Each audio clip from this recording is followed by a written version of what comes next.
సాక్షి కింద సత్యమేవ జయతే అని వస్తుంది. సత్యమేవ జయతే కాదు, అసత్యమేవ జయతే. భారతీరెడ్డి గారు ఎడ్యుకేటెడ్ లేడీ. ఒక రియల్ న్యూస్, న్యాయంగా ఒక న్యూస్ని చూపించాలి. కానీ ఎంతసేపు తెలుగుదేశం పార్టీ కార్యకర్తలపైన, నాయకులపైన, లోకేష్ అన్న పైన, వీళ్ళపైనే చెప్తున్నారు. కానీ ప్రజలు ఎవ్వరూ నమ్మడానికైతే సిద్ధంగా లేరు.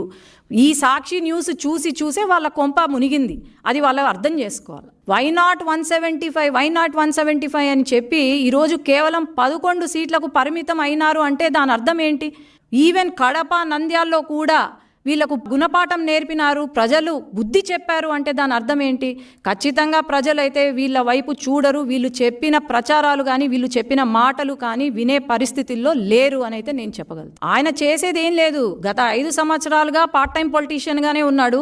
ఇప్పుడు కూడా పార్ట్ టైం పొలిటీషియన్. కానీ ఏమంటే ఇప్పుడు కొత్తగా ఫుల్ టైమ్గా ప్రచారం